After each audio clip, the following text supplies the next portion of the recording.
আজ ঠিক করেছিলাম কাঁকড়া খাবো, কাঁকড়া যে আমাকে খেয়ে নেবে আমি না সেটাই বুঝতে পারিনি। সকাল সকাল দেখতেই পারছো কতগুলো কাঁকড়া নিয়ে চলে এসেছি। তো এখন এই সব কাঁকড়াগুলো আমি নিজে হাতে কুটবো, তারপর গিয়ে হবে কাঁকড়ার রেসিপি। আমাদের এই মাঠে সেই বর্ষাকাল থেকে জল জমেছে, আর সেই জলেই উঠেছে জ্যান্ত মাছ নানান রকমের, তার সাথে চিংড়ি, কাঁকড়া, শাপলা, কলমি, নানান কিছু। কম বেশি গ্রামের প্রত্যেকেরই জমি এখন জলের তলে। চাষবাদ পুরোদমেই বন্ধ। চাষবাদ ছাড়া আর যা যা কাজ আছে সেই সব চলে, আর তার সাথে চলে এরকম মাছ ধরা, কাঁকড়া ধরা আর নানান কিছু। তেমনই আমার বাবাও মাঠে মাছ ধরতে গিয়েছিল, আর আমাদের কয়েকটা আটল আছে যা বাবা নিজে হাতে বানিয়েছিল। সেই আটলগুলোই রোজ দিন বিকেলে পেতে থুয়ে আসে, আর পরের দিন সকালে গিয়ে মাছ কাঁকড়া যদি যা কিছু বাদে সেগুলো ঝেড়ে ব্যাগে করে বাড়ি নিয়ে আসে। তো 3-4 দিনের কাঁকড়া জমিয়ে এই যে এতগুলো কাঁকড়া হয়েছে। কাঁকড়া কাটবো, কাঁকড়ার কামড় না খেলে কি আর হয়? দেখো আমার হাতের অবস্থা, আঙুলটায় কামড় দিয়েছে এখানে। কাঁকড়া তো খেতে হবে, তার সাথে কাঁকড়ার কামড়ও বোনাস, তাই না? আমার সাথে প্রায়শই এরকম ঘটনা ঘটতেই তালে থাকে। আমি কিছু একটা করলে তারপরে আমার একটা না একটা বিপদ হবেই। এই যে এসেছি কাঁকড়া কাটতে, আর এসে দেখো কাঁকড়া আমাকেই কেটে দিয়েছে। এর আগেও যতবার কাঁকড়া কাটতে গেছি ততবার কাঁকড়ায় আমাকে কামড় দিয়েছে, তাও আমি হাল ছাড়িনি। তাও আমি সব কাঁকড়া কেটে তারপরে থেমেছি। কি করব, খেতে গেলে তো কাটতেই হবে, তাই না? গ্রামের মেয়ে হয়েছি বস, সাহস তো একটু রাখতেই হবে, তাই না? কাঁকড়া কাটতে কাটতে অভ্যাস হয়ে গেছে, কিন্তু এই 2-1টা কাঁকড়া আর কি ঘাড় তেরা মতো থাকে, তো তাদের জ্বালায় এই 2-1টা কামড় খেতেই হয়। কি আর করব। এবারের মতো 2টো কামড়ই নয় খেলাম। কাঁকড়া কাটতে তেমন একটা কঠিন না, কিন্তু ওই কাঁকড়া ছাড়াতে গেলে যা একটু ঝামেলায় পড়তে হয়। আর কাঁকড়া ছাড়ানোর পরেও কিন্তু কাঁকড়া একদম আড়ামোড়া খায়, মানে জ্যান্ত থাকে তাও। তো এই যে কাঁকড়া কাটতে শুধু লাগে একটা কাঁচি, আর সেই কাঁচি দিয়ে আর কি কাঁকড়ার পাগুলো সব কেটে নিতে হয়, ছাড়িয়ে নিতে হয়। আর কাঁকড়ার পিঠের যে দাঁড়াটা আছে সেটাও ছাড়িয়ে নিতে হয়।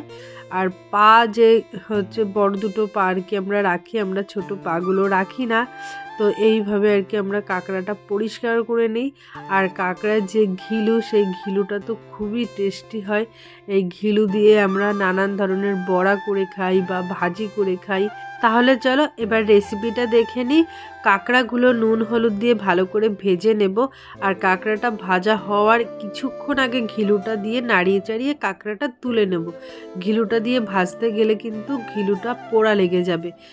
আর এদিকে মশলার জন্য নিয়ে নিয়েছি 1/2 ইঞ্চি আদা কুচি, 12 থেকে 13টা রসুনের কোয়া, 4টে শুকনো লঙ্কা, 1 চা চামচ জিরা, 3 চা চামচ নারকেল কোড়া। আর এই সব উপকরণ একটু সামান্য জল দিয়ে ভালো করে একটা পেস্ট তৈরি করে নিতে হবে। আর লাগছে আমাদের 2টো মিডিয়াম সাইজের পেঁয়াজ কুচি ও তার সাথে কিছুটা ধনেপাতা কুচি। আর লাগবে নুন, হলুদ এবং সর্ষের তেল। রান্নাটা পুরোটাই সর্ষের তেলে করব। কড়াই গরম করে তাতে তেল দিয়ে দেব 3 থেকে 4 টেবিল চামচ।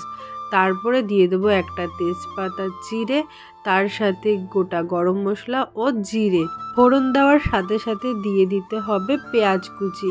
চাইলে তোমরা এখানে টমেটো কুচিও দিতে পারো, আমার কাছে ছিল না বলে আমি দিইনি। এরপরে পেঁয়াজটা একটু লাল লাল করে ভেজে নেওয়ার পর তাতে মশলাটা দিয়ে দেব। মশলাটা ভালোভাবে কষানোর পর যখন দেখবে তেল ছাড়ছে তখন দিয়ে দিতে হবে পরিমাণ মতো নুন ও হলুদ। তারপরে একটু নাড়িয়ে চাড়িয়ে এর মধ্যে এবার দিয়ে দিতে হবে আমাদের সেই আগে ভেজে রাখা কাঁকড়াগুলো।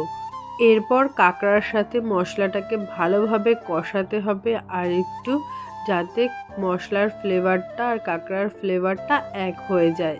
কষানোর পর দিয়ে দিতে হবে পরিমাণ মতো জল। যেহেতু আমরা এখানে মাছের ঝাল করছি না যে পাতলা ঝোল হবে, এখানে যেহেতু আমরা কাঁকড়া রান্না করছি তো জলের পরিমাণটা একটু অল্প হবে, কাঁকড়াটা আর কি গামাখা গামাখা ঝোল খেতে ভালো লাগে। এরপরে আমরা কাঁকড়াটাকে ঢাকা চাপা দিয়ে দেব 7 থেকে 8 মিনিটের জন্য। কাঁকড়া সেদ্ধ হতে হতে তোমাদের এই রান্নাঘরটা দেখিয়ে দিই। এটা হলো আমাদের বাইরে দালান ঘরের সাথে অ্যাটাচ করে একচালা করা আছে, আর এখানেই মাটির উনুন আছে যেখানে আমরা কাঠ ও খড়ির সাহায্যে জাল দিয়ে রান্নাটা করি। তো আমার বাবার কথা হলো এইভাবে মাটির উনুনে কাঠের জালে রান্না করার খাবারটা আর কি শরীরের পক্ষে অনেক উপকারী ও সুস্বাদু গ্যাস ওভেনের তুলনায়। তোমাদেরও কি অমনটাই মনে হয়? অবশ্যই কমেন্ট করে জানিও। এদিকে দেখো কাঁকড়ার ঝোল ফুটে এসেছে এবং কাঁকড়াও সিদ্ধ হয়ে গেছে। এইবার উপর থেকে ধনেপাতা কুচি ও গরম মশলার গুঁড়ি ছড়িয়ে দিয়ে একটু নাড়াচাড়া করে নামিয়ে নিলেই রেডি আমাদের কাঁকড়া মশালা কারি। দেখতেই পারছো কাঁকড়াটা কতটা লোভনীয় লাগছে, দেখতে যেমন লাগছে খেতেও কিন্তু তেমনই সুস্বাদু। অবশ্যই তোমরা বাড়িতে ট্রাই করো। এই এখনই তো কাঁকড়ার সিজন, আর কদিন দেরি হলে কিন্তু কাঁকড়া ফুরিয়ে যাবে। তো আমার তো কাঁকড়া খেতে খুবই ভালো লাগে। আমার মতো আর কারা কারা আছো কাঁকড়া খেতে ভালো লাগে অবশ্যই কমেন্ট করে জানিও। আর তোমরা কাঁকড়া দিয়ে কি কি রেসিপি বানাও অবশ্যই সেটা জানাতে ভুলো না। আর এছাড়া আমি তো কাঁকড়া দিয়ে আবার মালাইকারিও করতে পারি, তো সেই রেসিপিটা এর পরে তোমাদের সাথে শেয়ার করব। তো চলো দেখা হবে নেক্সট ভিডিওতে। আজকের ভিডিওটি ভালো লাগলে অবশ্যই লাইক কমেন্ট শেয়ার ও চ্যানেলটি সাবস্ক্রাইব করে দেবে। তোমরা ভালো থাকবে, সুস্থ থাকবে, টাটা।